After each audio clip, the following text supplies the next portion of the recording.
Where we're holding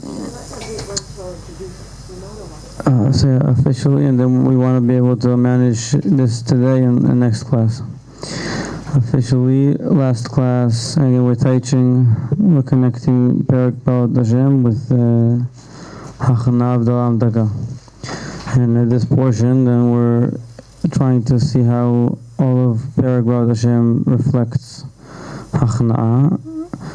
And more precisely, then we're finding within the order of Perek Balad Hashem an order of Hachana Shebachna, Havdalah Shebachna, Hamtaka Shebachna. Now that being the structure, so today we're supposed to talk about Hamtaka Shebachna.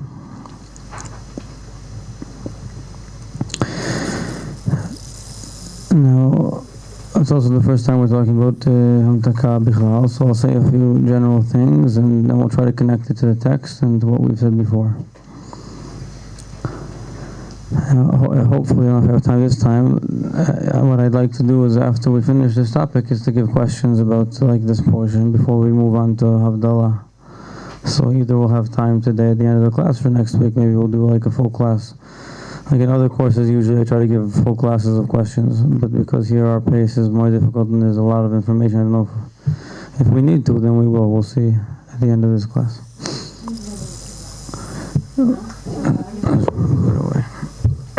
So,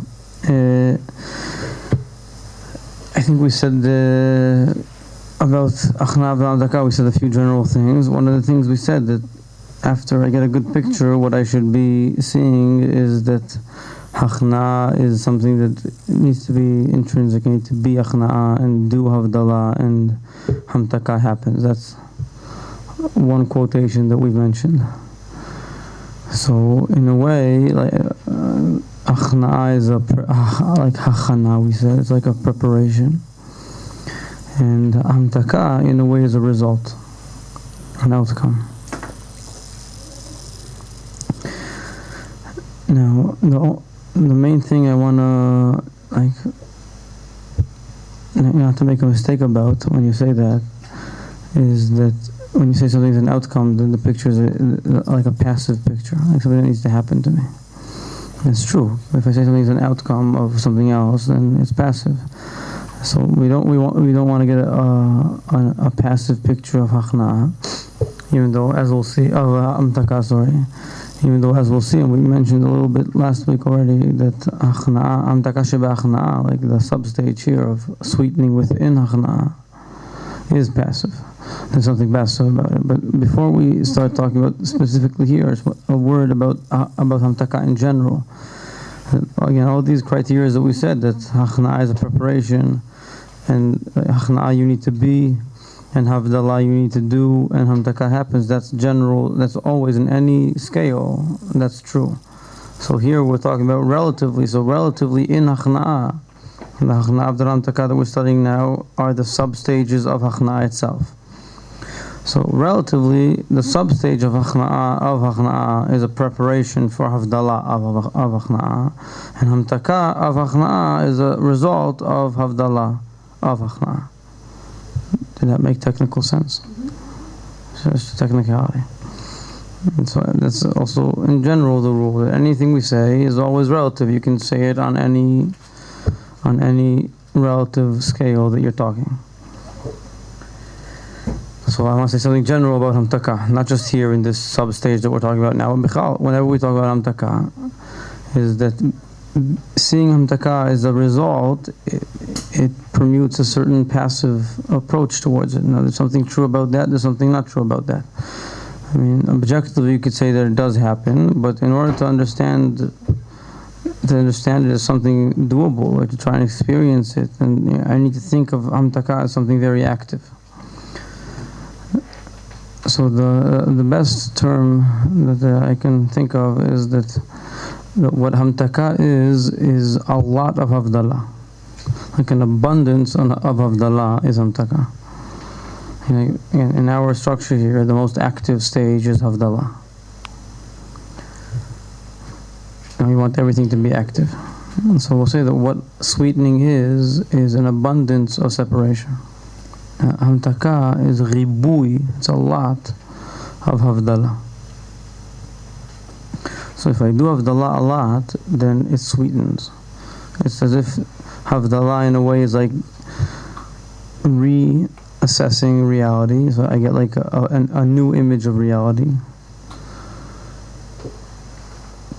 So it's like a still frame. And if I do that a lot, so then that becomes my reality, like a movie. So like having reality flip over is basically seeing reality from an alternative angle so much that alternative angle becomes my natural angle. So what sweetening is a lot of separating. That's a very good way of looking at it. Now again, that's a general term, a general title that now we need to apply to every scale, to wherever we're talking. So that would be true on any scale. Now we're talking in the subscale of Hachna'ah. So we want to say that a lot of Havdalah Sheba'Hachna'ah is Hamtaka Sheba'Hachna'ah. That's how we need to project what I just said in our scale.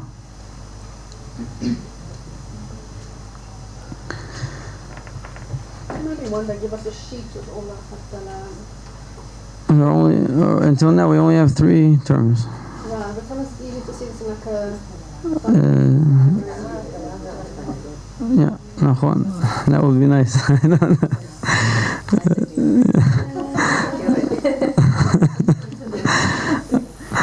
I second that notion.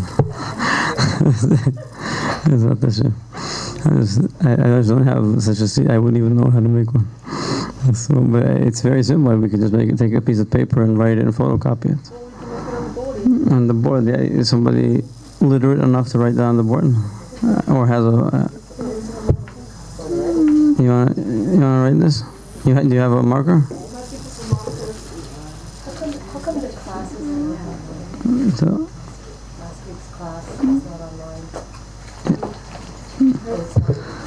as you can imagine, markers and online, not my term. Let's say though. We'll just say a few things until we get things on the board here. That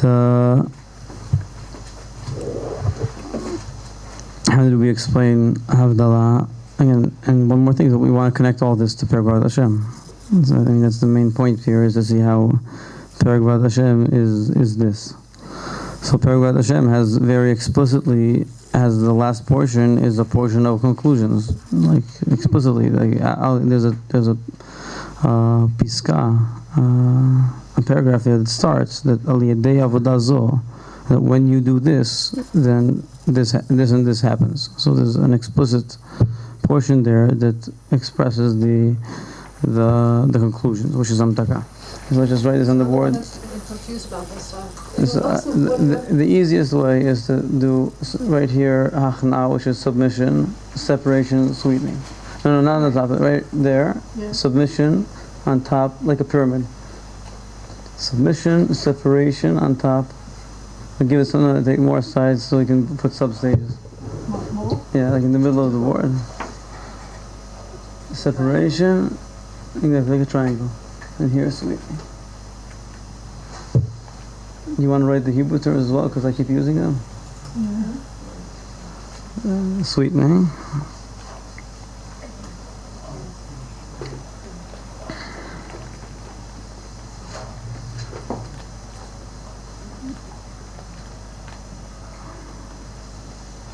Now,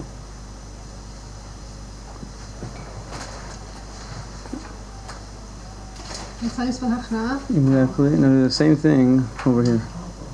Make another triangle, submission, separation, sweetening of submission. Like that? Yeah, but you need like. Oh, this must be also now separation. Yeah, exactly. Yeah. Separation. That's separation of submission, and submission of submission, and sweetening of submission.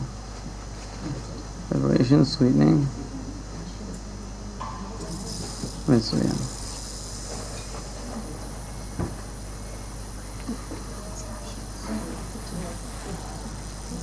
So we should have it on the board every time, right? No bottom line. I mean, actually, for a month now, the Rav has been explaining that there is a bottom line, but that will just mix everybody up, so we're just going to leave it like that. And that's it. So, we're here. So we're, Right, the bottom line.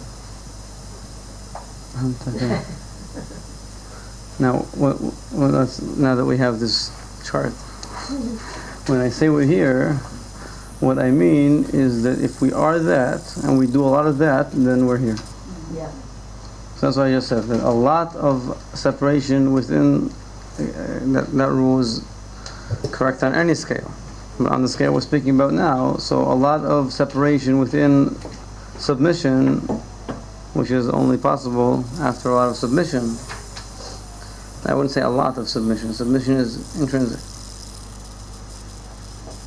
So let's go over all these things in a second. Seems like you have to work on submission too, though. So we said that when we spoke about Achna Shabachna, we said that that's like saying I need to do tshuva.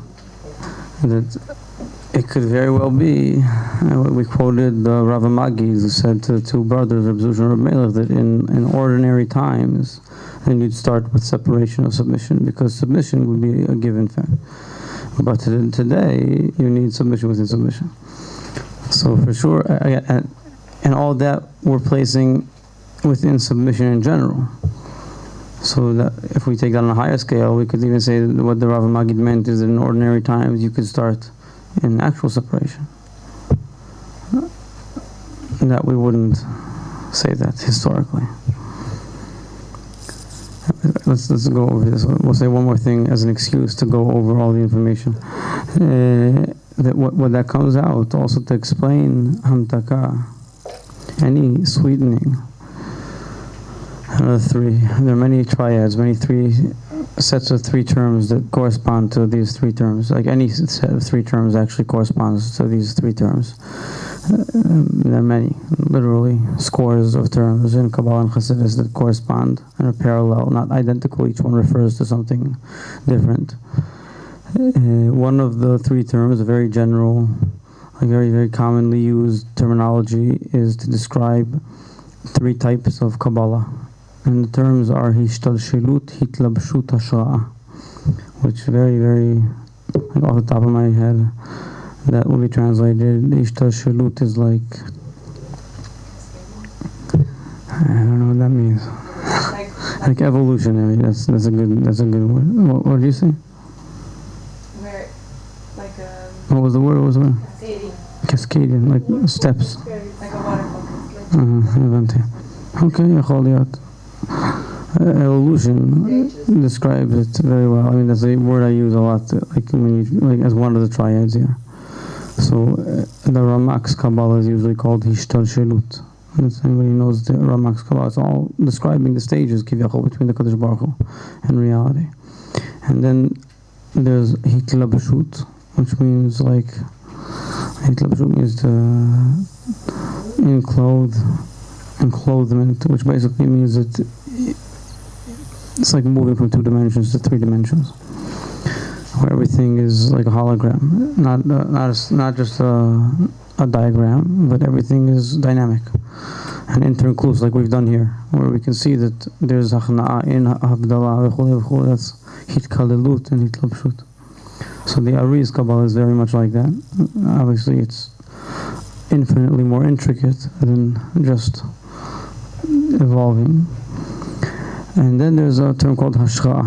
Hashra'a simply means Hashra'a, which, like, the word is used for like inspiration. Yeah, it's like if you just translate, if you look up in the dictionary, probably what you'll see is inspiration.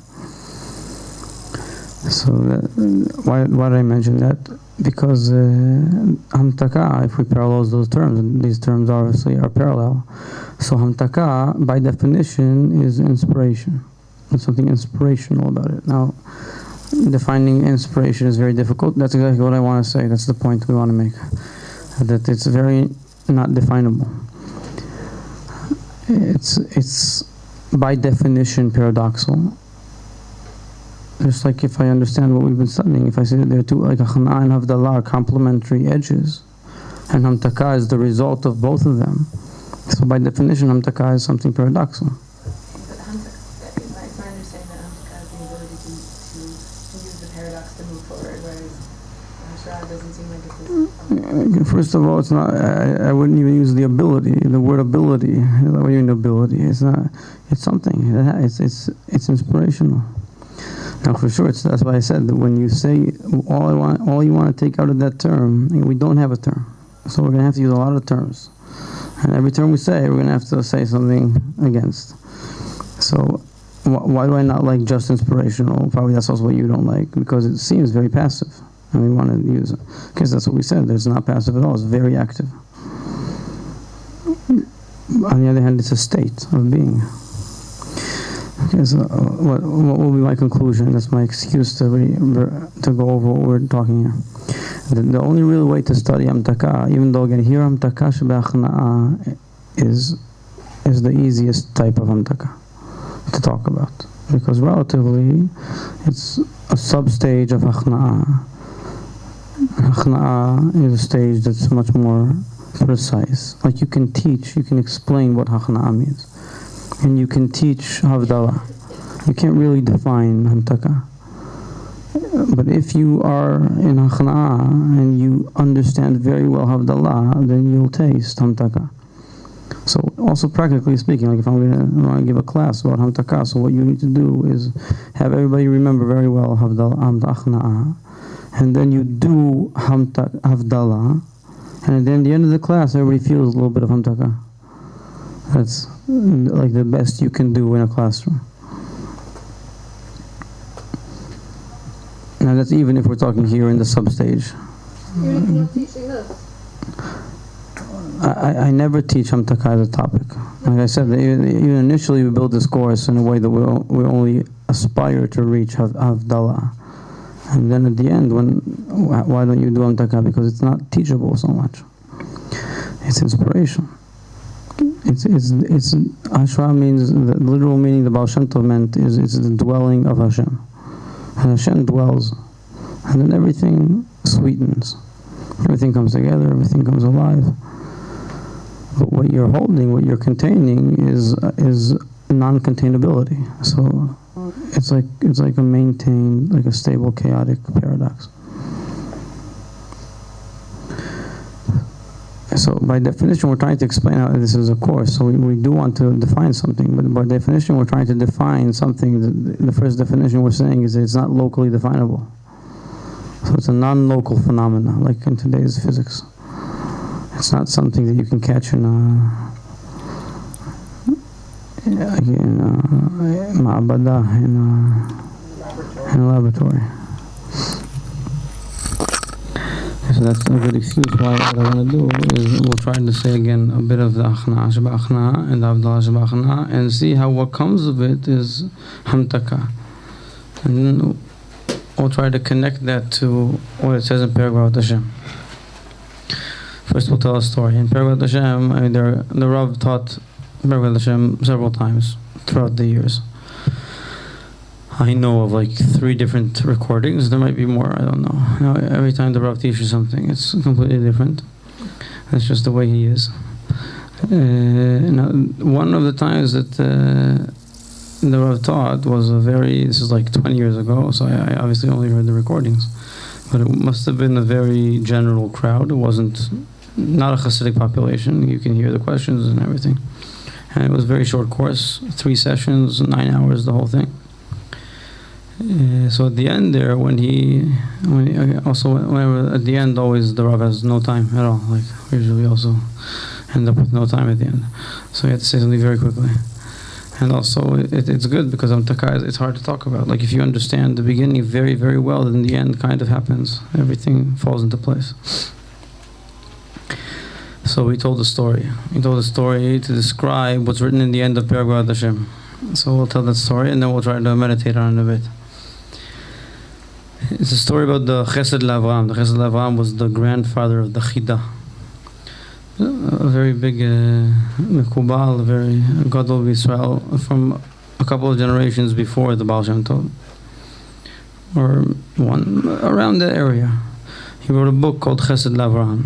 And also in Chabad, it was very well accepted that was like one of the standard books that people studied, a very, very important book in the earlier Kabbalah and Musar. And there's a story in Ruzhin Chassidus that once, this was something that happened a lot, that after he passed away, so he'd sit up Ba'ilam Haba, and it says Tzaddikim, every Tzaddik has his Beis Midrash up there, and all the Malachim, all the angels, they come around to hear all the teachings. So that he was sitting and he was teaching his book, Chesed Avraham, up in Ba'ilam Haba. And this apparently happened a few times, that while he's teaching, suddenly all of his kahal, all of his angels that are listening, they all just run away. They disappear. So, now after this happened like a few times, so he eventually caught one of the angels, like, everybody was running away, so they caught him. He said, "Was is das?" And he didn't say that, he was Fardi. He said, What's going on? Lama. So the angel said, "Where do you all go when this happens?" So the angel looks at him and he says that now the Ruzhiner, Ba'ilam Hazeh, Yisrael from Ruzhin, he's scratching his nose. So we're going to go look. So the story is that he had a kpeda. Like tzaddikim, they have kpedas. They have like a kpeda, he was angry. What is this nonsense? We're learning Torah, and there's some, like your Hasidim, you're foolish Hasidim. Like the Rebbe is scratching his nose. You're gonna go look at that. We're sitting here, we're learning, and everybody's gonna run and see how the Rebbe coughs and how he scratches his head and how it's chitzonius. Also in Chabad, in the last generation, like in the Rebbe's time, so it doesn't sound so weird, but in Chabad this was like an abomination. In the last generation, one of the things you can see, we mentioned a lot of times, that you can see that in the last generation, a lot of different sects are coming back together, and minhagim and things are all mixed and mingled now. But so today for Chabad Chassid, to think that I imitate the way the Rebbe scratches his nose is something acceptable, but in general Chabad theology, it's an abomination to think that someone would do that. Even the Rebbe would laugh about this a lot. That when it started, like when Chassid, even though the Rebbe, he did this, obviously, anybody who knows. The Rebbe, he started all of this atmosphere with the Rebbe is like something, like a Polish Rebbe. But even though he started it, he'd laugh about it a lot. There's for Bringens, you can see in Teres Menachem, at some point in 770, they used to put out a magazine. It was called Beis Chayenu. Like today, they have magazines, Chabad magazines. So there used to be a magazine called Beis Chayenu. And there was a part of there that it would say Ma'aseh Melech, and they'd write what the Rebbe did this week. Like the Rebbe for bringing this week for 5 hours, and he coughed 3 times and scratched his nose 3 times. So the Rebbe, he would laugh about this, and for Brinkens, he'd say that, like, now I just did this, and now you're going to write that you're going to write that I did this. And then the Chassidim would write that as well. They'd write it. Today the Rebbe laughed, and he said that we're going to write that he scratched on his head. So in our generation, it's not such a chiddush, but for anybody who's not a chassid, it's a big chiddush to think like that. And the Chesed Avraham was before Chassidus, and also in Chabad, this should be a big chiddush.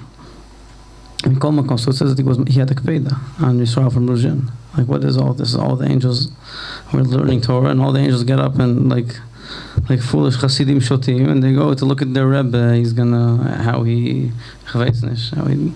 like Chassidim, they want to see how the Rebbe does Avdallah and how the Rebbe. Just want to see always how the Rebbe. So what is das? That's what's going on here. So that's the story that the Rav told. And to explain that why is seeing Yisrael from Ruzhin scratching his nose, there's something more exalted, something more atzmi about that than learning Torah with the biggest neshamas in Olam Haba. So we'll explain that at the end. It's just a story. So now again, we'll go back to what we started saying, and then we'll go back to the story. And that's what we're going to use. This again, any story can be explained any way you want, like in different scales. But we're going to use a story to try and depict the state of sweetening. That's the end of the story. The story is that if you're a chassid, then you do get it. If you're a Chabad chassid, you don't. But in our generation, even Chabad chassidim, they get it. Either they get it consciously, or maybe it's unconsciously. Their shorsh and neshama gets it. Yeah, then they're not Chabad Hasidim, then they're Podesh Hasidim. If they're Chabad Hasidim, they need to get it consciously. That's the whole point of being a Chabad Hasid. That's why for many years Chabad didn't do this, because they didn't get it. And we don't do what we don't get. So if today people are doing it, then probably what that means is you're supposed to get it as well.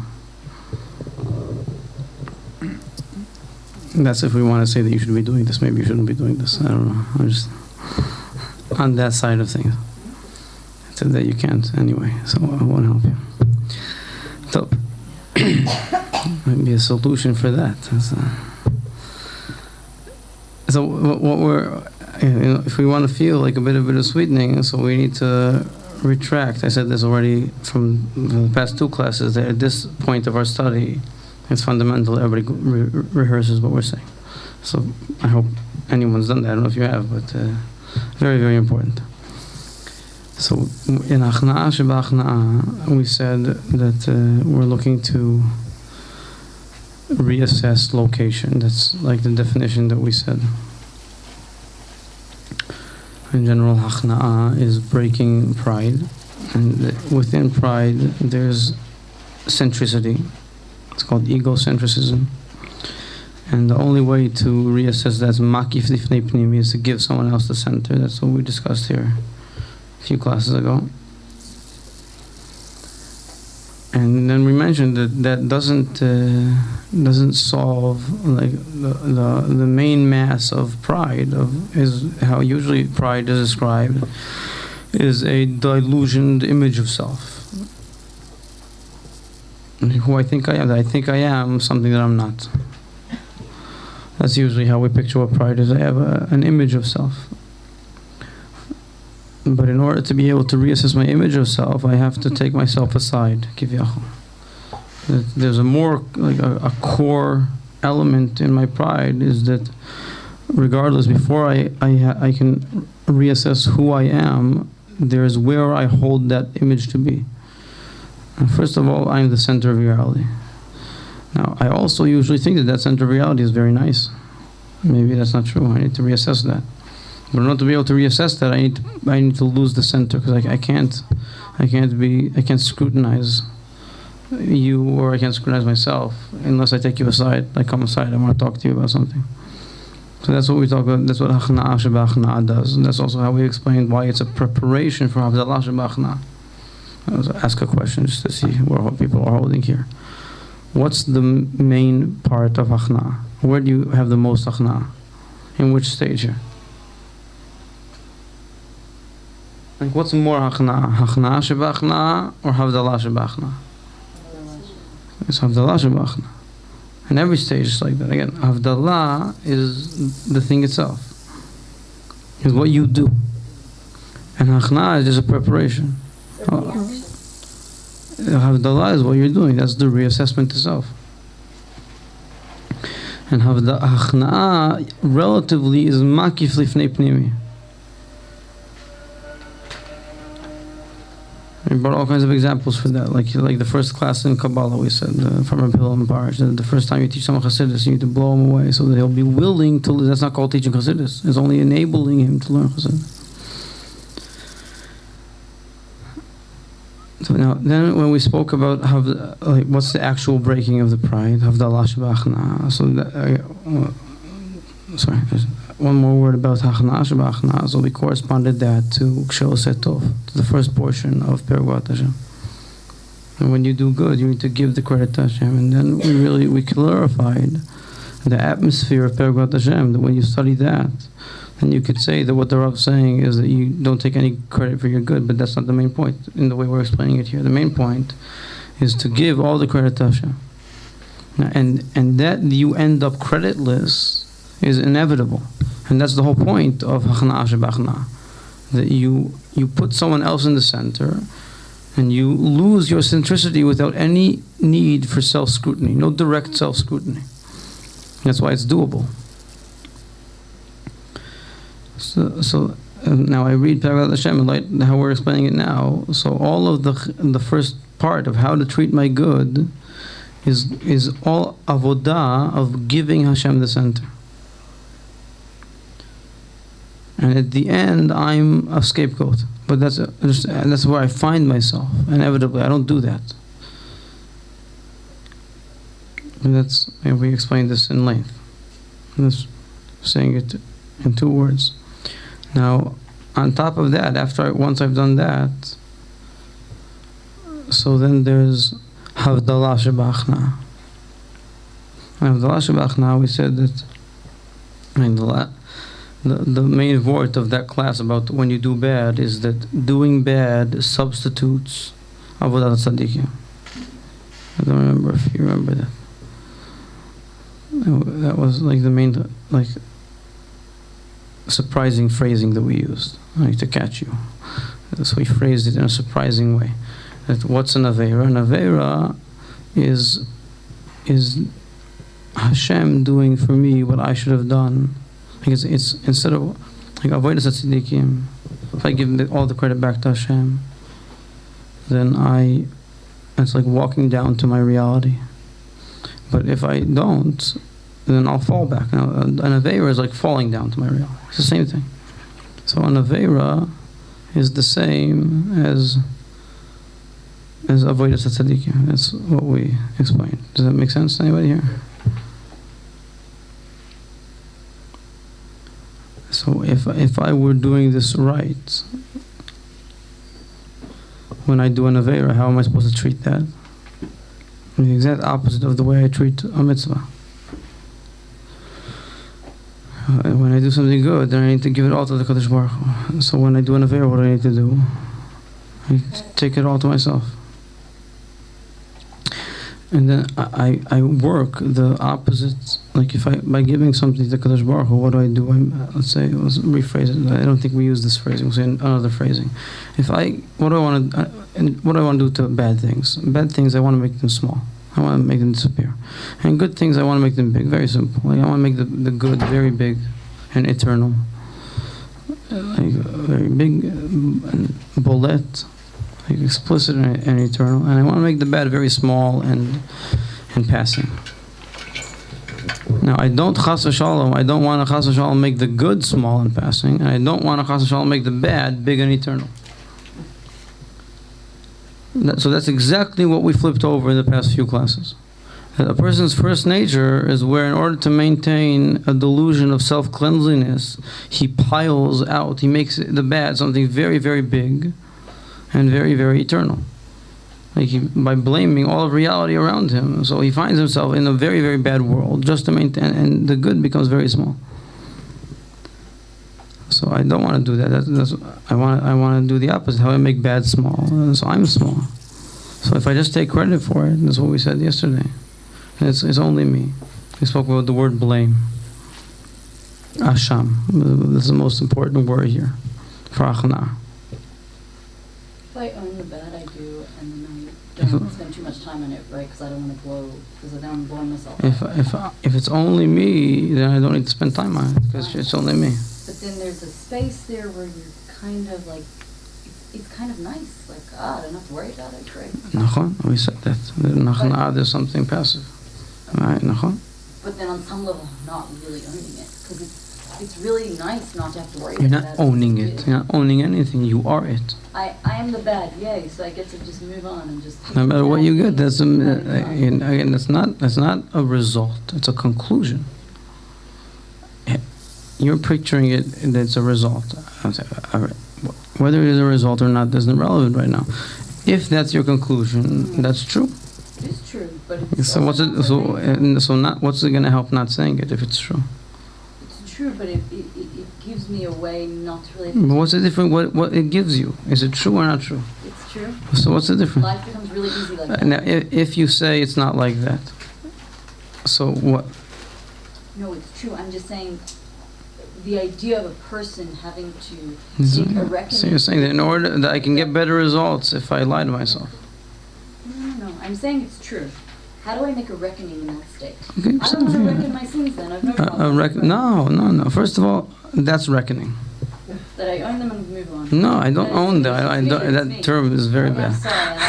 That it's me. You like it because it's very bad. It's Asham, it's my fault. It That's all. doesn't feel so bad. It feels great. We said this. That's called sweetening. That's what we want to say. Again, today's class is to show how this is the sweetest thing in the world. Then I can keep sinning because I never. Okay, you have a efficiency question. I'm just wondering how. Is it okay to keep singing? No, This inspires me. it's okay. So it's not the topic. Now, if you have, like, I just theoretically, so I don't throw me out of orthodoxy. So theoretically, just put it in brackets. Don't sin. Say that. Try, but In general, you shouldn't do averos. That's.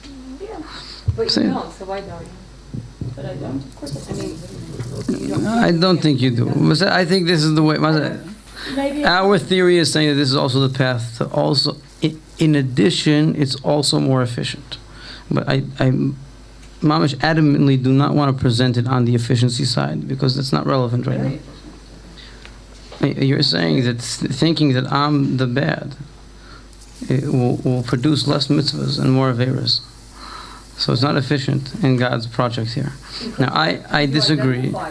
Okay, but I understand the thesis. I'm just putting in brackets. I disagree, but I do not want to have the efficiency debate. First, I want to evaluate reality. And now, right now, hypothetically, even if it were true that it's less efficient, okay. If that's we just want to understand reality. It's just probably missing said on my we're life right doing now so because we can I'm already in the relax. stage you're willing to stay at. So I go off into my life after class and I just. Nachon, I agree. That's why I said that I'll give you that. That's why I'm taking the time to make sure to maintain my orthodoxy. I'm saying now, what's going to happen of that? So you said life's a gamble. You never know. Bezrat Hashem, everything will be beseder. But you have to go through the rounds, right? The Rebbe said, you know Aleph, you teach Aleph. Now, what people are going to try to start phrasing words with only Aleph. So for a while, there will be funny. At the end, it'll work. Also, I have like a bunny rabbit in my hat here that it's from the beginning it's beseder, but I don't want to debate the efficiency. It is more efficient under those brackets as well. But that's not the debate. So what is the debate? The debate is it true? So we're trying to see a true reality. So the true reality that I want to find is, and it's also in my interest, put it that way. I mean, there are like 3 levels here. There's objective truth, and then there's psychological efficiency, and then there's practical efficiency. So the main question that we have is only about practical efficiency, because this is for sure more pleasant and true. So psychological efficiency is for sure on our side already. And so this is a course in psychology. Now, I say that psychological efficiency breeds practical efficiency, but that's further down the line. Practical, but not necessarily Jewish. No. There's a For my life, it's great. practical Jewish efficiency. What's the difference between psychological and practical? Psychologically, it's very easy to it's easy. We've taken the time to dwell and explain why this soothes you mentally. But that mental state is somewhat passive. And you might even say, this part I don't agree with, but I sympathize with the notion that it's even conducive of not doing it, not rectifying my state. Only if there's no conscience. Yeah, but we're saying the conscience is the worst thing in the world. Well, that's exactly what we're working on doing here. We're working on eradicating my conscience. That if at first I might do something wrong and think, how did I do that? And then after we do this, then I can do something bad and be completely not surprised. It's completely typical that I do that. Let's use instead of conscience, connection to Hashem. I'll tell you when I think this is I'm dangerous. saying that, but When you're about to sin. No, you know what? okay, you're dragging me. I don't want to talk about it. It's not the topic. Again, and I don't agree. I'm not giving over. I'm just saying that I understand why you see things that way, and it's worth a debate, but it's further down the line. So for now, as far as I'm concerned, it's good enough to say just when you're there, so don't do it there. I'll try. So yeah. Oh no. So again, let's just say what I started. It's conducive of, first of all, of objective truth. Just meditating really on what happened here. If I see my involvement in the good, then I will lose credit, which is not, I will give credit to who deserves it. And if I were true to myself, then my bad wouldn't surprise me. So first of all, it's true. Like, for example, we use all the time that when I see you doing something bad, I'm not shocked at all. Why? Because it's completely typical of who you are. And I don't even know you. You know yourself much better than me, so you should be comfortable with it. So it's true. Not only is it true, it's healthy. It's ta'amu kitov Hashem. And that's a general rule that anybody who studies Chassidus should always have in mind, that if something's true, it's also pleasant, good, and useful. The Torah, Hashem looked at the Torah, created reality, so everything that's true is right and good and useful. Useful we're not going to reach today. But true and good is easy. So good guilt, the way we described it last night, what's good guilt? True guilt. That's how we described it last time we spoke about guilt. We said that bad guilt is just not guilt. It's feeling of guilt, which means that it's like a dogmatic assumption of no guilt. And wondering about this weird feeling, why would I feel guilty? So if anybody's bothered by his feelings of guilt, it's because he is so axiomatically convinced that he's not guilty that it's wondrous. Why do I feel this strange feeling of guilt? But if he had actual guilt, then everything would be good. So that's how we, like if we see this hitapcha here of hachna'ah, so that's a very good way of describing it, that my first nature within submission is conducive of enlarging, like I make the bad large and infinite and the good small and finite. And what the Hachna'ah of the Am Takav Hachna'ah does is flips that over completely. The bad becomes something finite and passing, and the good becomes large and infinite. Because again, I blame everybody for all the good, so it's all over the place. I find myself in a very good place. In order to maintain my inner darkness, I need to shovel out all the good. I think the precise opposite that I tend to do about my bad. What's the scenario? We said like a person goes downstairs. The scenario of the bad. I said I do something bad.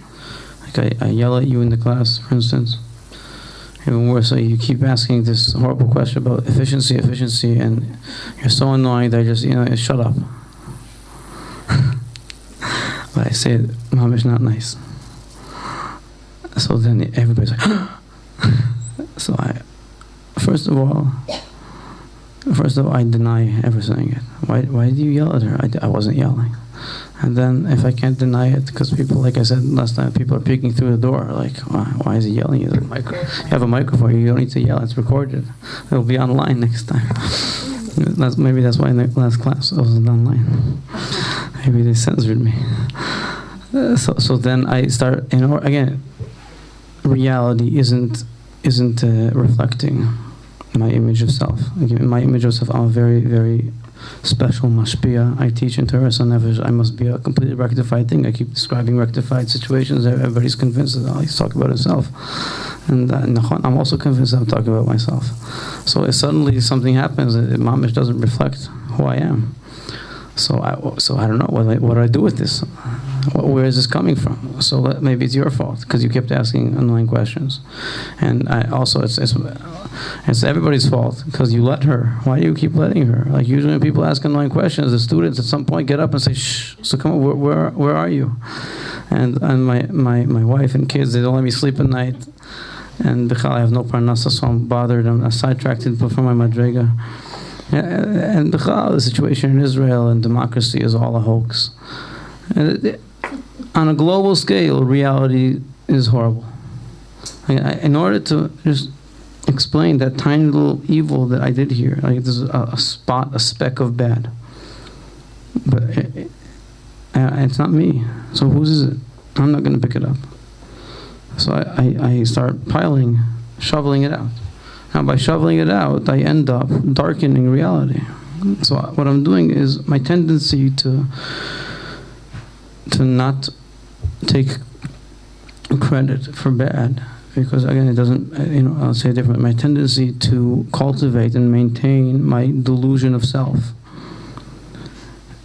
requires enlarging bad very much. Every small little bad needs to become something huge. Everybody's bad. Now you're bad, all the class is bad, my wife and kids are bad, democracy's bad, society's bad. At the end, the Kadosh Baruch Hu is bad, because who did all this? So that's my first tendency. Like we spoke about Teva Rishon, where I'm recruited to today to build tomorrow's yesterday, if you remember that sentence. Now the good is the exact opposite.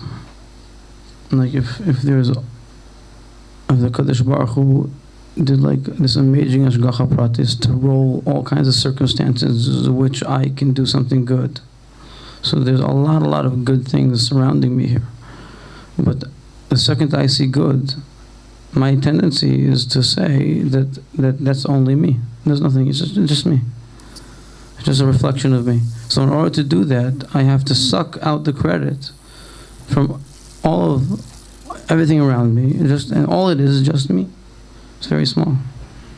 It's done, it's finished, it's finite. So that first consciousness, my first nature, is conducive of it constantly enlarging bad and subduing and sucking in, minimizing good. At the end, I find myself that I'm in a horrible world, and that's not the worst part about it. I'm such a tzaddik. Why did the Kadosh Baruch Hu put such a great person like me in such a horrible place? That's where I live. And if I ever don't live up to that image, so I'm full of conscience. How did I live up to that image? So my conscience bothers me. Again, we discussed all this at great length. Now,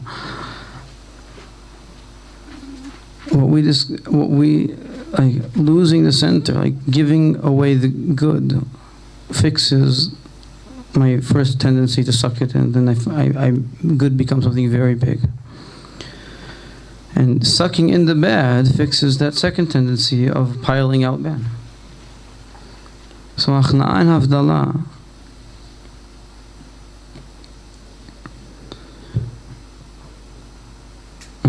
let's say a few more things now. What I just said. So Achna'a sheba'achna'a without Havdalah sheba'achna'a is a very mixing up situation, because the good's very big, and also the bad's very big. So where does the main flip happen? The way I just said it, the treating my good right will make it very big, not mine. If I do what I do to bad, I do to good. Like every time I do something good, I catch my head and I say, how did that happen? And I start blaming and noticing whose fault it is. So I find myself surrounded by a lot of good. That's very good. But if I haven't yet doing that to the bad either. Like, if I do something bad, I also do that. Who did that? So I find myself in a very mixing up. Like this is the Baal Tshuva, at the beginning of his Tshuva. That's how he feels. And he has Achna'a sheba'achna'a. So there's a lot of good suddenly. But he hasn't yet reassessed himself. So there's also a lot of bad. So that's a very chaotic state. That's a good description of a Baal Tshuva in his first steps, where suddenly good is very big and bad is very big. Because I've learned to enlarge good, to notice HaKadosh Baruch Hu, but I haven't learned to scrutinize myself. So I haven't yet sucked the bad in. I'm still enlarging the bad as well. I'm blaming God for the good, and I'm also blaming Him for the bad.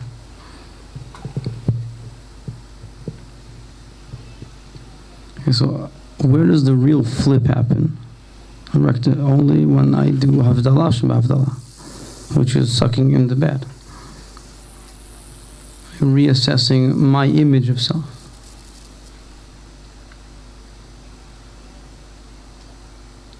Now, the result of both these things together should put me in a place where that's what we said, rectified guilt.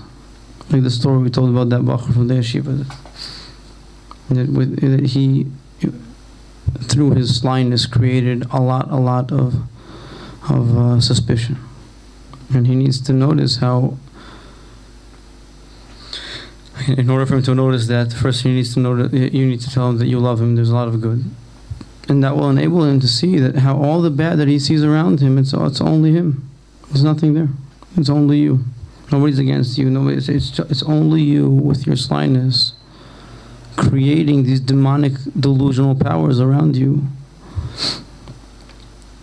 Really, it's only you. And that's that statement, like that phrasing of my awareness, that's called guilt. Or I feel it occurs to me at that point, a good guilt. In a second, it just, like they say in Hebrew, nofel yasimon. How you say that in English? It occurs to me.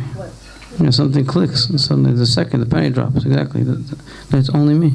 It's only me. And so, yeah.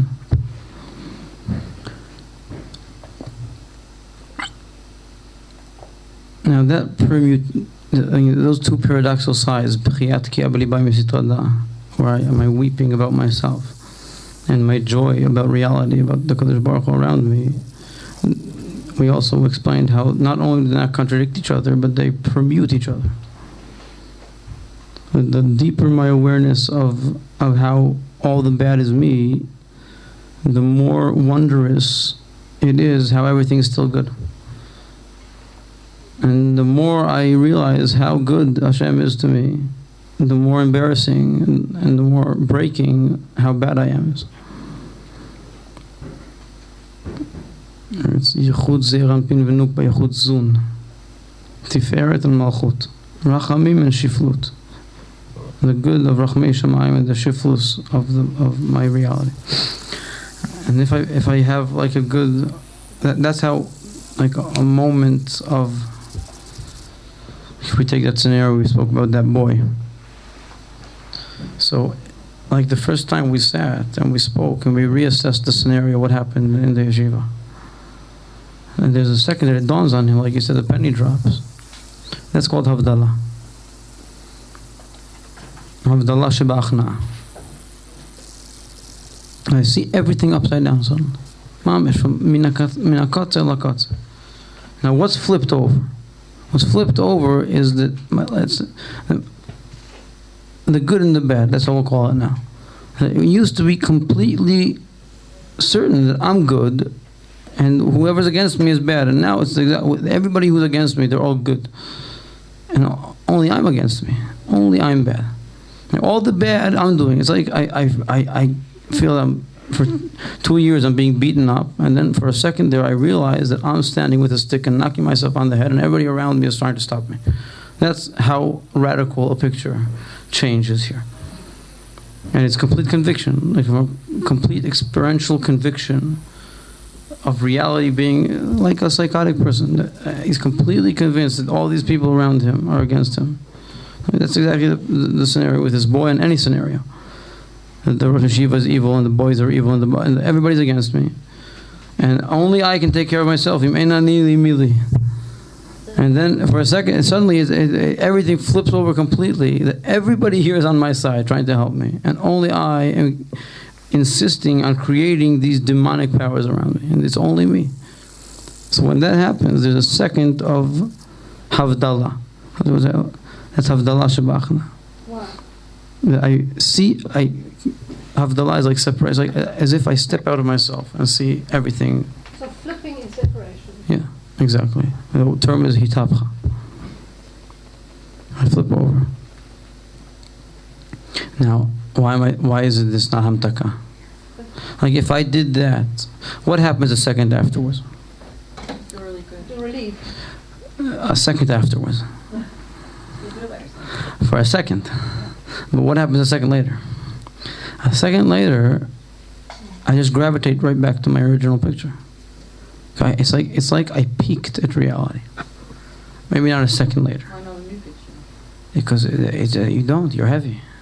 Like you took a lot of work, also reaching that. Like it's talking to this boy, And being able to completely flip over his picture of reality took a lot of effort. It took hours of thought and meditation and reassessing the scenarios against all of my initial tendencies. And then for a second it dawns on me that I said, you're right. And that dawning goes away very fast. And I start, my more peripheral assessments just immediately gravitate back. And I just like I believed it for a second, I disbelieve it the next second. So I go to bed, I wake up in the morning, I'm not a new person. I'm the same person I was. Something's changed, I've peaked. I know that that it's real. It's also much easier to, like, next time we have a conversation. The second conversation also, it takes not 4 hours, it takes 3 hours. Also a lot of crying. So that needs a lot. Now, if you do that a lot of Havdalah, so then it becomes sweetening. Meaning that it sticks. It sticks. And it doesn't stick. It's a constant flip. It never sticks. But there's a constant flipping.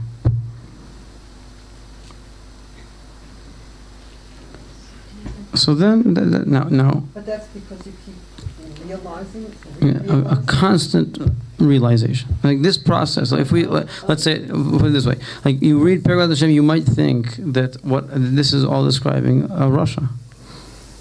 Right? I keep thinking I'm the best and everything. Then I need to do tshuva and reassess everything. But a tzaddik, so he's not like this. So the way we're explaining it now, so the opposite. What's the difference between a tzaddik and Russia?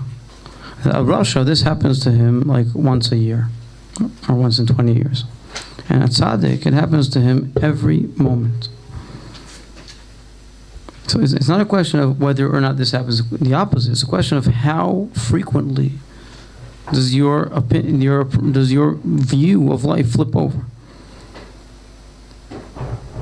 So that's how the Rav at the end of Pergat Hashem, he says, that's what it says, Kol neshama u'neshama tehalelka, that every breath that a person takes. You can see that tzaddikim. Again, this is a type of a tzaddik. Like in accordance with our story, we want to explain the Ruzhiner with this type of a tzaddik. The Rav, he is this type of a tzaddik, at least on one side of him. That you can see literally, mamish, when I was miskar to the Rav, this was like for a year or two, this was all I could do in the classes was watch him breathe. That you could see literally that every moment, you can, and I got used to it, but you go to one of the Rav's classes, you can see his eyes roll up a little bit. Like there's a second, and you can see that he says something.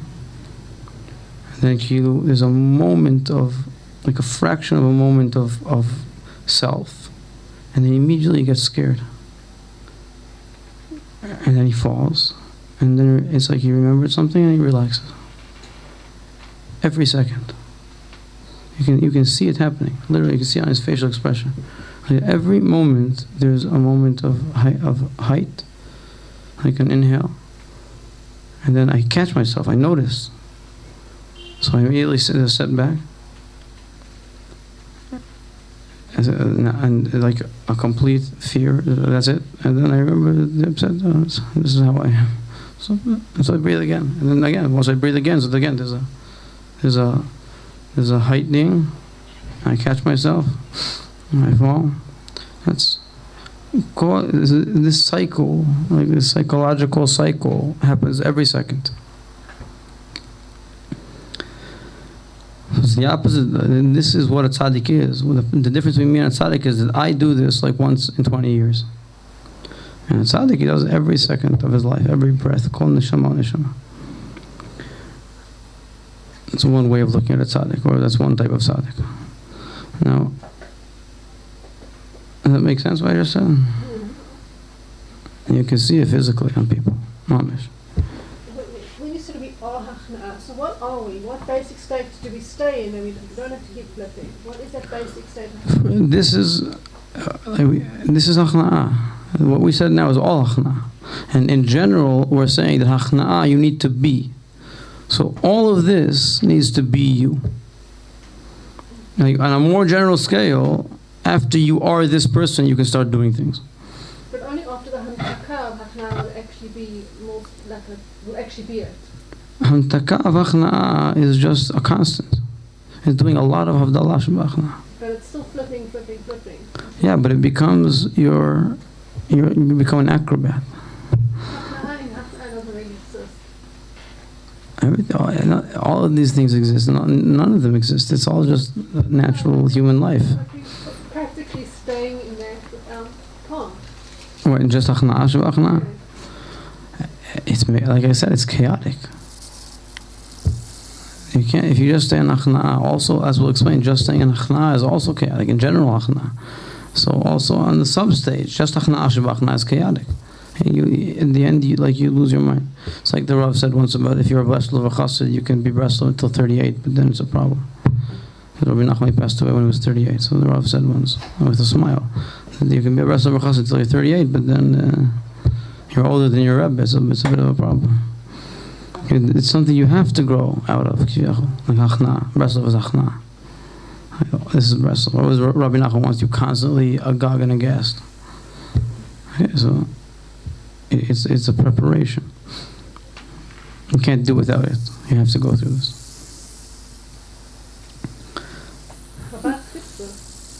Chabad is a step upon this. If you skip it, then all of your Chabad is a delusion. You can't skip this. I mean, you can theoretically, but nothing will come of it. Chabad started after this. Chabad is the second stage. So it's not skipping this. It shouldn't be skipping this. It's building upon this. And Havdalah is more dominant. So also in Chabad, the Havdalah of the Hachna'ah is more dominant. But really, for a full picture, you need the whole thing.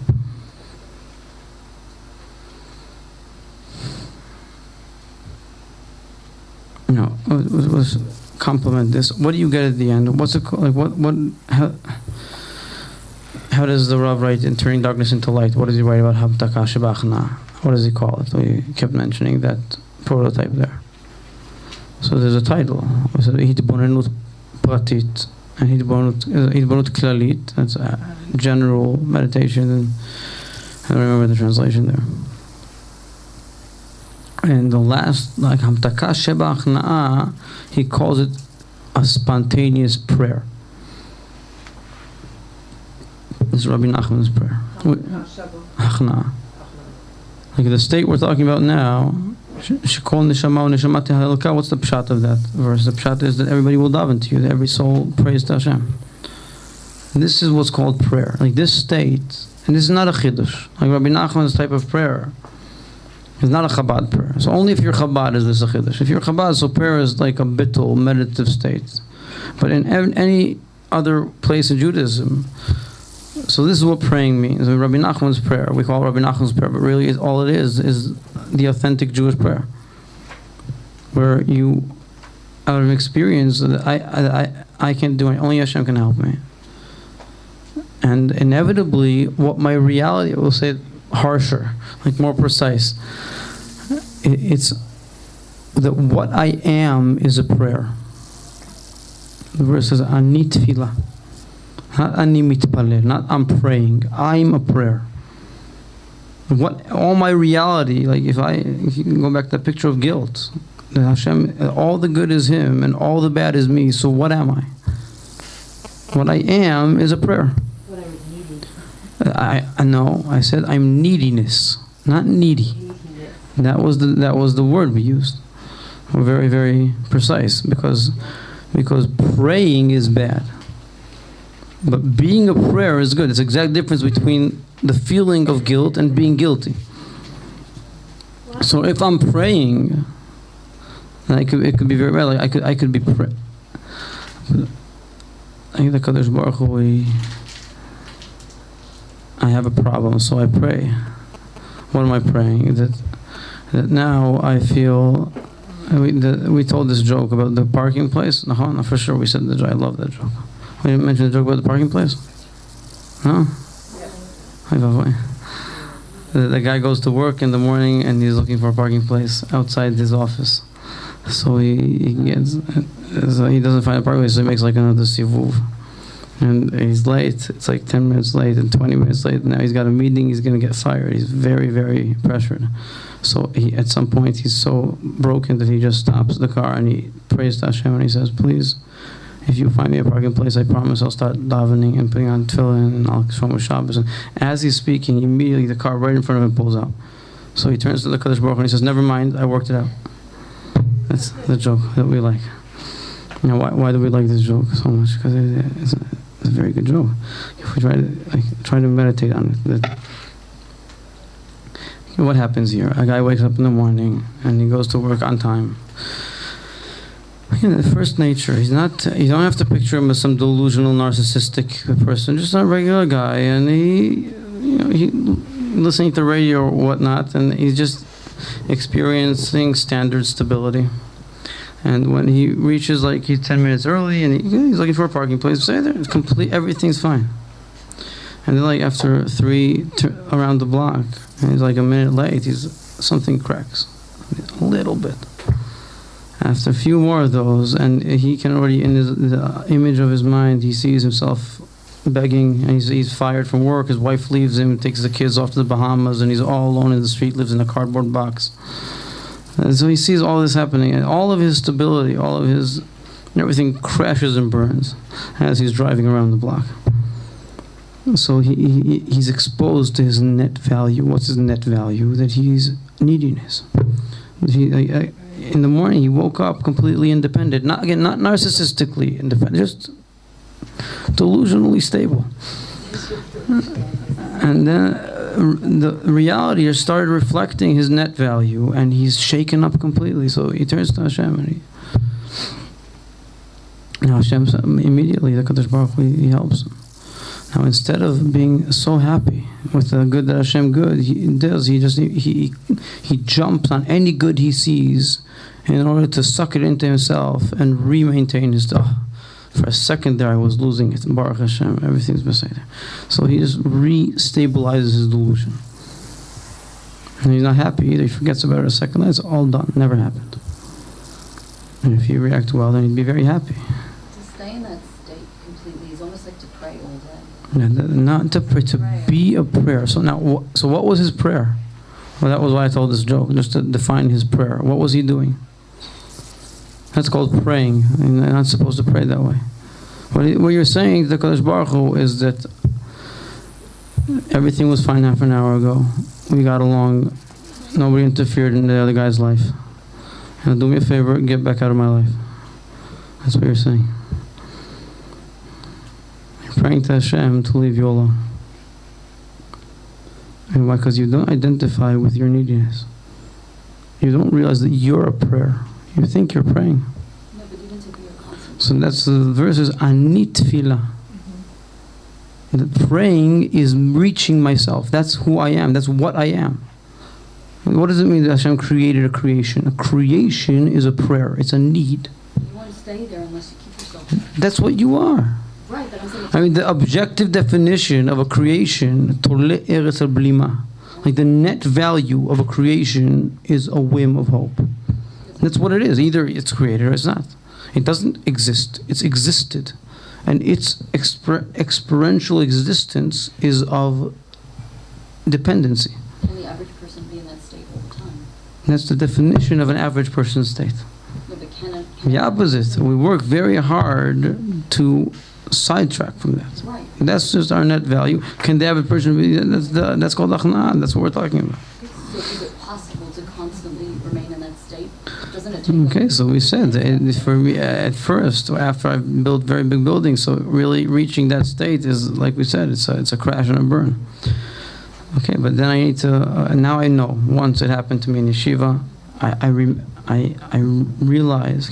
First of all, until it's happened to me once, so I can learn all the Chassidus in the world, and maybe I'm a from Yid. I believe everything it says in the Sfarim is all true, but I don't really have any fathom in what it means. No chush at all. But if it happened to me even once, then that's it. Now I can't. I know it's there. Ani ra'iti. I've seen it. I've seen my net value. Now, even just that, even if I have it in the back of my mind for the rest of my life, I never do it again. already it subjugates me a little bit. It subdues me. It like it says about Bnei Israel, that in our nature we're azim shebaumot. We have azut. What's the word for azim? Like, no, but like chutzpan, like bold. We're bold. It says, but in Matan Torah, since Matan Torah, we're baishanim. About the Rebbe Tanya, for instance, when he mentions the three, Chazal say three things about us that we're rachmanim, gumlei chasadim, and baishanim. That we're charitable, merciful, and meek. And the Alter Rebbe doesn't mention meek. Why? Because the Midrash that mentions these three things, it says that meekness wasn't an intrinsic trait. It was just acted upon us from Matan Torah. So if you ever peeked at this, like if a person's ever learned Chassidus, if he's ever tasted Achna once, then even if he becomes a complete apikoros, he'll never open his mouth. Because he knows. If something breaks, it's not the first time.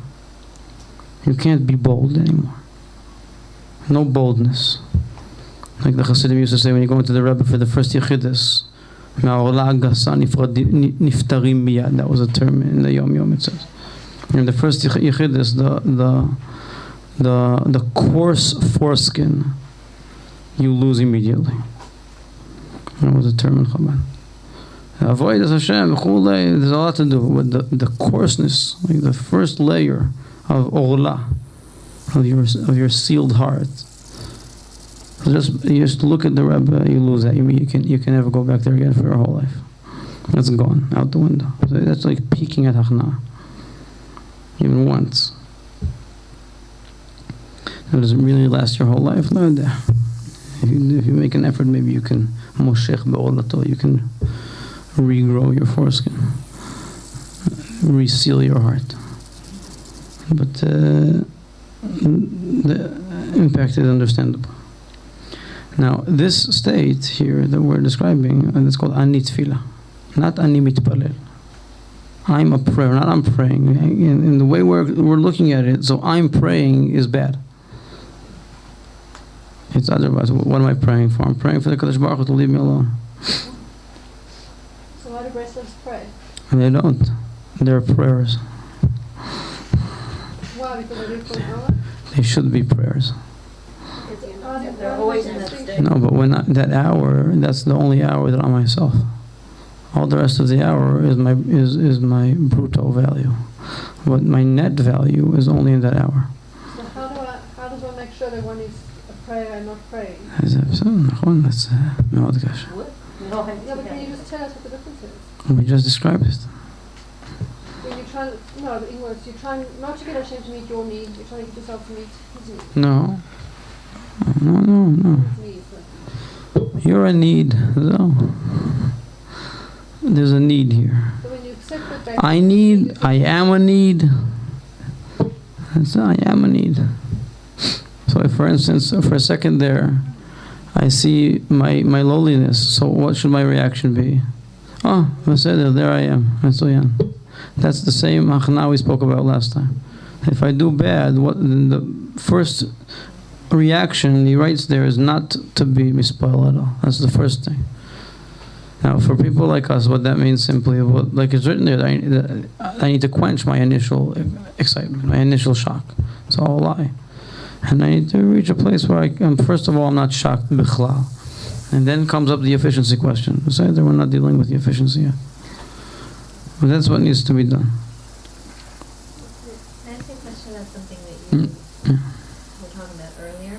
About absorbing that bad, and it's okay because... Same thing we're talking about now. Okay, and just going back to when you were talking about the example of the yeshiva students and the rebbeim, and in that situation it makes sense because everybody really had pure intentions.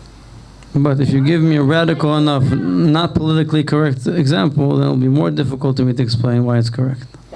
That's why we do not pick those kinds of examples. But you were a part of it, so you can say nobody really meant to pick it. 99% of the times people mention either sexual harassment or Holocaust, statistically. But all it does is mix up the mind. Okay, so we are talking about people people who might have family members, friends, neighbors, whoever, that are genuinely not nice people. So to take that and absorb the bad all the time on yourself and say it's my fault, but sometimes it really is, and you can't distance yourself from these people. If, let's say, it is someone in your close...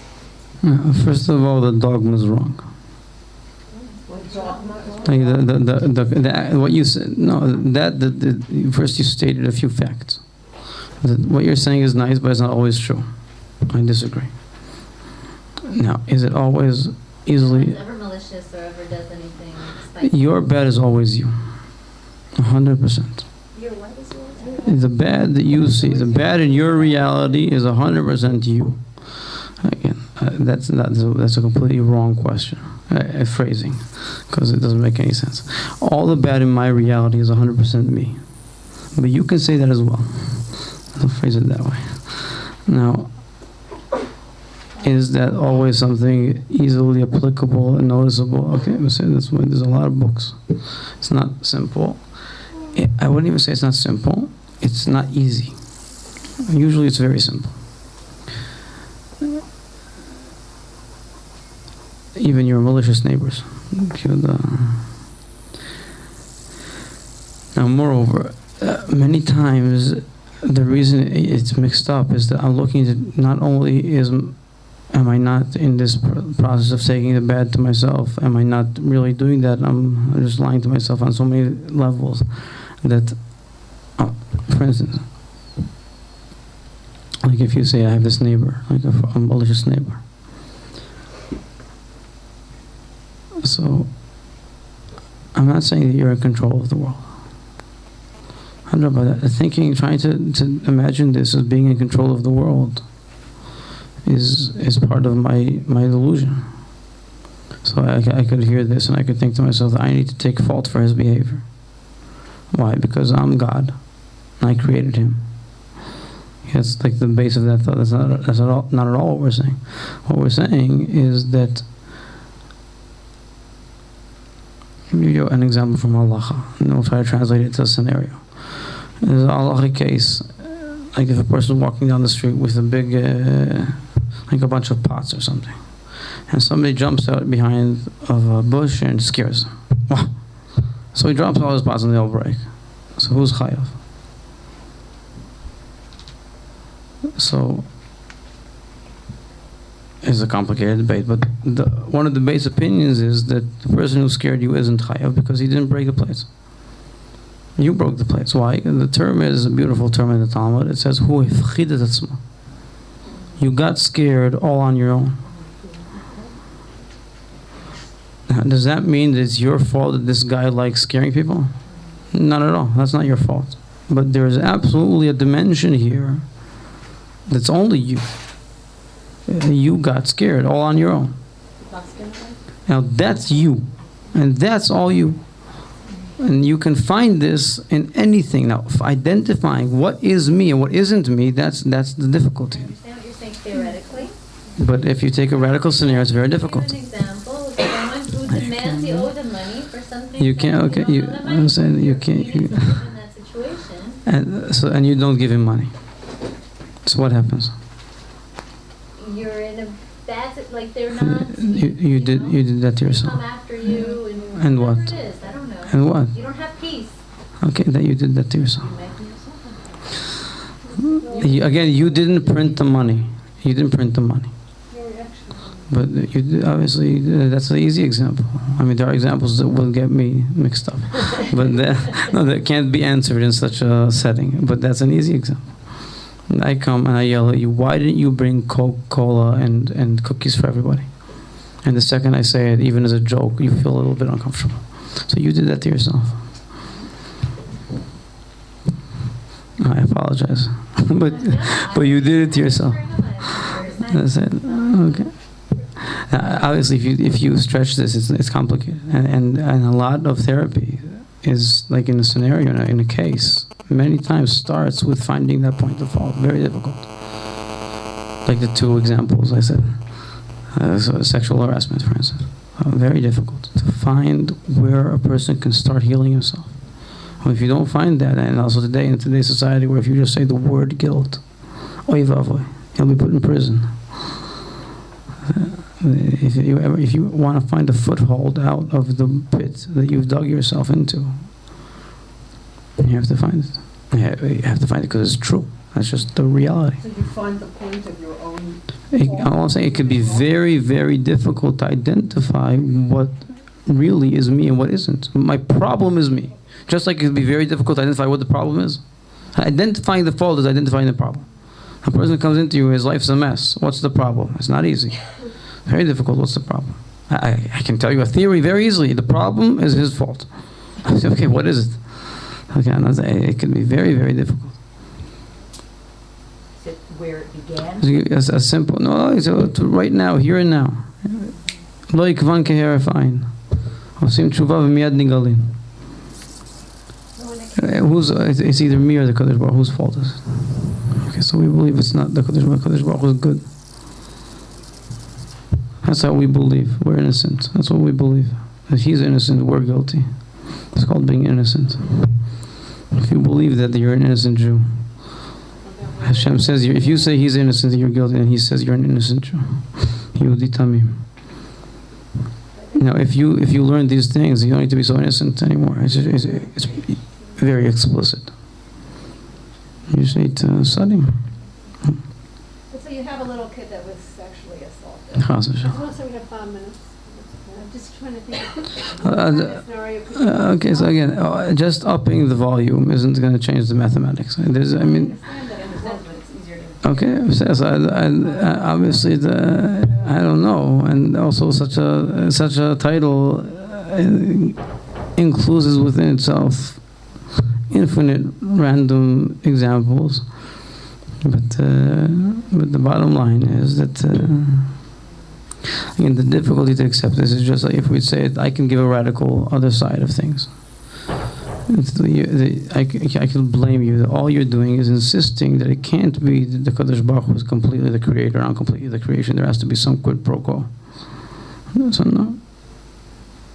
He's Me'achuz creator and you're Me'achuz creation. No, I'm just trying to see what you would tell this person. You would have to answer the bottom line. Again, so the bottom, that's what you're not you. The tendency is to constantly seep theory into reality to mix it up, and I can just answer you by throwing it back up to theory and straightening out. Now, obviously, when you come to reality, you have to have that delicacy and a lot of siyata d'shmaya to be able to make the connection. I guess not. If there's a reality. Why also is this difficult? I said because in your theory, which never happened, he might not be at fault, but there's no reality like that. I mean, you're hypothesizing a scenario that never happened, and you're saying, let's say there was a kid that was sexually abused against his fault. So where's his fault? That never happened. I'm saying that it's not a scenario. So, if there's a scenario with all of the details of a real life scenario, something that Hashem really created, and really exists, a creation, then it's all true. It's like the Rav was asked once about of like the structures, and like one of the most basic structures is Yud Kei Vav Kei. So in one of the classes, when somebody kind of like got up and said, "Well, everything is Yud Kei Vav Kei. Isn't there anything else?" So the Rav said, "They're not everything, only things that Hashem created." Same thing. Why am I saying it's really? Because a hypothesis it's counter-contradictory. You can't. You're asking me about a contradiction, but if I come to a reality, so realities are infinitely intricate, and Hashem created them really, and then Hashem's good. Yes. And not only that, 99% of the time it's also very clear. It's not very clear. Things aren't as difficult as that. Can I ask you 2 minutes? Breslov's daven. Well, we're never so precise. Breslov is daven for. I don't know that all Breslov or Hasidim are like. we just. Also parnasa. It's a huge thing. Parnasa is Metsuyan. What's wrong with Parnasa? Well, according to what you said, that you also Hashem to fix things up so that goes back to where you want him to be, which is praying and not being a prayer. No, why this person? If he realizes that this reality that he has reached is his true reality, so he doesn't want a parking lot, a parking place. He does. That's who he is. It won't help him. Okay, it won't change his value, but it will be very nice. Adrabah. Only if he sees it like this can he rejoice when he receives a parking lot. Then he can be very happy. Hashem did him. If not, then he's not even allowed to rejoice because he has to quickly take it and credit it to himself and say it's very normal and regular in order to calm himself down. So, but not only is this not, like we said before, not only do these things not contradict, they're conducive of each other. Lowliness is conducive of joy and excitement. The lowlier I am, the more exciting it is. If I have no lowliness, then it can't be exciting at all. Because I have to say that this is normal, or it won't calm me down. In order to rebuild my delusion, I have to not be happy. Because if I'm happy, then that means that it's special, it's unique. I can't count on it next time. No, it's regular and routine. So I have to it's called satisfaction. I have to be satisfied. I can't be happy. So you can be very happy. I don't know, you should be very happy. If you have shiftless, you're very happy. Always, you're constantly happy. And if it's so young, you want to, Hashem will give you money, I'll be happier. And the only real kushiyah here is what she asked in the beginning. What you also asked in the beginning. That the choira, where's the cue? It's nebuchkeit. If I just see this completely intrinsically, so this Hasidic Rebbe, so he keeps scratching his nose. That's it. That's what he does in his life. He scratches his nose. Let's go back to that story. Why is that Gilui Elokut? What's the word here? That a true tzaddik, any initiative, any gumption he has, if he can move his finger, that is a revelation of Rachamim Atzmi of the Kadosh Baruch Hu. I have nothing of my own. I'm completely drained. So if I can blink my eye or take an inhaling breath, it's only if Hashem has mercy on me. And everything I do shries that. And if you look at a tzaddik like this, you have a bit of a chush. You don't need to be like you have a little bit of a sense in this. You see it. You can see when he eats a thingy, whatever this is called, a wafer. So it's all rachmei shamayim. Everything's rachmei shamayim. If he can just scratch his nose, like that story about the Chesed Avraham, there's more gilui etzem rachmei shamayim shem havayeh shem rachamim than in all the Torah of the Chesed Avraham. So all the malachim, they all write to see it. I'm sorry to interrupt. We only have a 10-minute break now, and you're starting in 10 minutes, and the minute is changed today. Okay, so you're on break. Any questions? Because that's the practical part of it, actually. What's that? Watching him scratch his nose. His initiative is the Kadosh Baruch Hu's initiative. It's not him. But we can see it. Let's watch it. And you can see it if you have a shtickle of a sense in this. So yeah, you can see it. It says Kol atzmo itai tomar nahavai, that a person's essence, it says outwardly and expresses the Kadosh Baruch Hu. Simply as a literal meaning, not that's what you see. That's why tzaddik is a gilui elokut that the Alter Rebbe brings in Tanya. That miracles and tzaddikim reveal Hashem in the world. But why is it if I move my finger, Hashem to do it also? What's that? If I move my finger, Hashem to do my finger. No. If you do it today, maybe you're working very hard to pile up layers on top of that, so that when you want it, you're not to say that, yeah, me, you, whatever. What we do is I work very hard to say that I can move my finger, and I conceal it very much.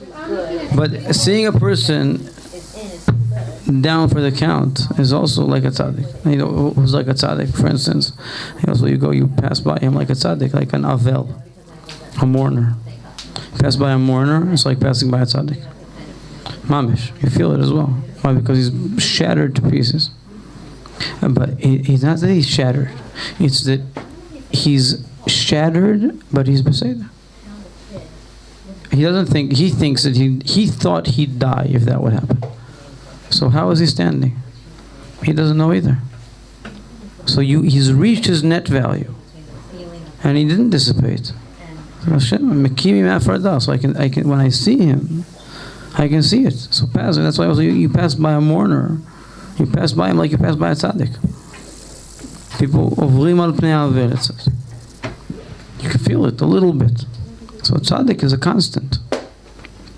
Like you said, you're also like this. Every Jew is like this. But in my first nature, I'm actively piling up layers of not this. Right. When somebody else is not a tzaddik with their finger, to me it should be as much as a revelation that a tzaddik does. No, it's he's so protruding here that you don't see it. What is he saying? He's saying I can move my finger. When I move my finger, that's what I say. Look at me, I can move my finger. That's what I'm saying, and that's what you hear. But if I be completely aware of my inability to move my finger, and my fingers were moving, then we'd both be very excited. Let's call it tzaddik. That's just achna'ah. You don't need to learn one masechet of Torah to be a tzaddik. I think this is what drove the Misnagdim nuts. And this is a tzaddik. But it's true. Earlier when you were talking about the idea that when a person sins, it's because it accomplishes what the person should have done on their own, but Hashem gives it to them. So how does that connect to that we don't take credit for that we do take credit for our sins and for the bad? Okay, that's how I react to a sin. Because of the result. If I see a sin as just being Hashem bringing me back to my proportion, then what I should take is this new place I find myself, on the ground. So that the question is, am I shocked by the ground, or do I feel right at home? If I can take credit, if I also see this as just who I am, that the Kadosh Baruch Hu did the work for me. Like that story we said about the poor person, you walk back and you smack him. So everybody looks at you like, okay, so either you yourself also realize yourself suddenly. You're like, okay, so that's then you could enter this cycle where you start like I yell at her, and then everybody's like, so either I also say like, if I say, then I'm a complete fool. Yeah, but if everybody says, and I say, so what do you want? So that's what that did. That was there to show me who I am. Really, also you also maybe if you knew me, you shouldn't say so much. But I get bothered by who you are when it brings you to that place. Yeah, very, very bothered. But I'm also I'm very bothered. No, I'm very bothered. I'm just not. You want me to be matzpun. No, I just you want my conscience to be bothered. But it feels like being me is horrible. Really? Yeah, it stinks to be me. It doesn't seem that way from the description. Like I smack you, and then everybody's like, and I'm like, it's you. So you ask me, does it bother you? So I say, yeah, it stinks to be me. You really feel that? Do I feel that? No, I'm a huge Baal Gaiva. I don't feel that. That's what I'm saying, like having that really experience that, it's such a paradox. Okay, and that's called being bothered. That's shiftless, and you're bothered. You're immensely bothered, but you entertain no delusions of hope. Right. It sounds like a very high level though. And then the hamdaka is like a natural byproduct of feeling. Feeling bothered is part of it. That's what permutes the joy. So when that happens, so what? Everybody gets up and leaves my class. It's like a story about. There's another story, real quick. I don't remember about who. Maybe also the Reginer, that he was a chavrusa of a big Misnagdish Rav, and at some point his Rebbe passed away, and they made him the Rebbe. So until a day ago, he was a chavruta with this Rav, and that chavruta, the Rav, was a bigger Talmid Chacham. And then suddenly this Yid started becoming a Rebbe, and people would start coming to him and everything. So it was like a joke. He was called Rosh HaBalzer, the Iron Head. He was a genius, Anak, a great Talmid Chacham. this misnagid, and people started coming. So at some point, he came to this Rebbe and he said, "We were chavrutas for 30 years, and now suddenly your Rebbe passed away, so you're the Rebbe, and now people come to you. What changed? You're the same guy. I've known you since you were this big. We were chavrutas." So the Rebbe tells them, "Nachon, I don't know. I have no idea." But people started showing up. So he's like, "So it's a midvar sheker terchak. It's a lie. You need to do something about this." He said, "I don't know what to do." So he said, "Tomorrow you go up and show. You slam on the bima. And then go away. And what is this nonsense?" So he said, "Nachon." So he goes up the next morning, gets up this Rebbe, he slams on the bima, and tells all the Hasidim, "Go. What is this nonsense? Go away from me." So next Shabbos, twice as much people come. So then Rosh Hashanah said, "You're Hasidim. They're all meshugah. They think you're a Baal Hanava. You need to go up and slam on the beam and tell them that I'm the biggest tzaddik in the world." And then they won't come. So he hears this and I can't lie. So that's another story. But that's So it's the same high thing. level. Yes, they say- Exactly. That's a Okay. very high level. I'm saying Same. this state of being bothered deeply but not expanding it is like a It's a summit. low level. It's a very low level. Yeah, it's a low level, but it's a very authentic level. Can any of us really get there? Like for a moment, yes. Yeah. Okay, so again, connecting the moments. That's the avoid, connecting the moments. And there shouldn't be such a like seeing this is something that happens to you every day at night. B'tikon chatzot, like the Alter Rebbe That's why I was describes. asking about this Havdalah. You were Once saying a you day. have to constantly be doing it, or you're gonna. Okay, so many times we explained it. What the Rebbe says once a day and once a week. Afterwards, the Alter Rebbe said once a day, and then at the end he says nowadays it's too difficult once a week, and the Rebbe says once in your lifetime. So there's a lot of my mind from the Rav explaining that once you've done, since it can't be at any given point, so it needs to be completely constant. Kalkalatan hi takanatan. That if in the Alter Rebbe's time people could do this once a day, and there's a weakening of the generations, so the only solution left is to do this all the time. That needs a bit of explaining how that works. What But the level is where someone recognizes that, like, they said that it's not themselves so much that they say, "Well, I'm such a kli." Like to be sort of in awe of Hashem, to be like, "I'm a kli," or whatever this is. Not to say like I'm the tzaddik or I'm the light or I'm this, but like, whoa, I'm like a kli inside. I don't know, I'm nothing, but like I know that like I'm being given this task or something. I can't narrate the nicest thing. If I try to narrate my reality, like from God's point of view, I just need to be natural. Fine, but there are some people who become aware of that. Let's say somebody becomes aware of their reality that they're Being a kli and We're teaching us right now. You're being a kli. being a kli and being aware is the opposite. And if I'm aware, then you're just losing half the content because I'm sticking it by myself. So, but there's a prayer to be so it's a theory that it should work. We hope you're clear. I mean, we hope to be consistent. So you follow before that you're a guy. The fact that you're not a king doesn't bother Hashem to make you.